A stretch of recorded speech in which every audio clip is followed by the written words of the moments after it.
অবশেষে জল্পনার ইতি। আম আদমি পার্টি ছেড়ে পদ্ম শিবিরে রাঘব চাড্ডা ছাড়াও আরও বেশ কিছু সাংসদ যোগ দিলেন বিজেপিতে। নমস্কার বন্ধুরা, দেশ কথা চ্যানেলে আপনাদের স্বাগত। দেশ কথা চ্যানেলে আমরা আজ এই বিশেষ গুরুত্বপূর্ণ খবরের উপরেই আলোকপাত করব। সম্ভাবনার জল্পনা তো ছিলই, তবে এবার বড় ধাক্কা আম আদমি পার্টিতে। শুক্রবার দল থেকে পদত্যাগ করলেন অরবিন্দ কেজরিওয়ালের দলের অন্যতম জনপ্রিয় মুখ রাঘব চাড্ডার সঙ্গে বিজেপিতে যোগ দিলেন আপের আরও দুই সাংসদ। এছাড়াও আম আদমি পার্টির অশোক মিত্তল এবং সন্দীপ পাঠকও যোগ দিলেন বিজেপিতে। আম আদমি পার্টির 3 রাজ্যসভার সাংসদ বিজেপিতে যাওয়ায় অস্বস্তি বাড়ল আপে। 2022 থেকে আপের রাজ্যসভার সদস্য হিসাবে দায়িত্ব পালন করছেন রাঘব। এক সাংবাদিক সম্মেলনে এদিন রাঘব চাড্ডা বলেন, আমি আপনাদের সেই প্রকৃত কারণটি বলছি যার জন্য আমি দলের কর্মকাণ্ড থেকে নিজেকে গুটিয়ে নিয়েছিলাম।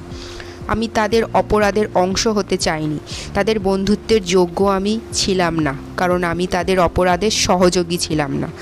আমাদের সামনে মাত্র 2টি পথ খোলা ছিল, হয় রাজনীতি ছেড়ে দিতে হবে, গত যে 15-16 বছরের যে জনসেবামূলক যে কাজকর্ম সেসব বিসর্জন দিতে হবে, অথবা আমাদের শক্তি ও অভিজ্ঞতাকে কাজে লাগিয়ে ইতিবাচক রাজনীতি করতে হবে। তাই আমরা সিদ্ধান্ত নিই যে রাজ্যসভায় আপের প্রতিনিধিত্বকারী আমরা 2/3 সদস্য নিজেদের বিজেপির সঙ্গে একীভূত করে নেব। সম্প্রতি আপ তাকে রাজ্যসভার ডেপুটি লিডার পদ থেকে সরিয়ে দিয়েছিল।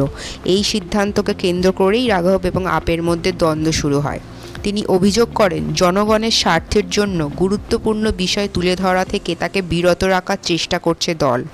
আপ দাবি করে তিনি নাকি দলীয় অবস্থান মেনে চলছেন না এবং তুলনামূলকভাবে কম গুরুত্বপূর্ণ ইস্যু নিয়ে বেশি সক্রিয় ছিলেন। প্রসঙ্গত, দ্রব্যমূল্য বৃদ্ধি থেকে বিমানবন্দরে সস্তায় খাবার উপলব্ধ, 30 মিনিটের ডেলিভারি বন্ধের দাবি, মোবাইল রিচার্জের দাম কমানো ইত্যাদি জনগণের নানান ইস্যু নিয়ে সংসদে সরব হয়েছিল রাঘব চাড্ডা।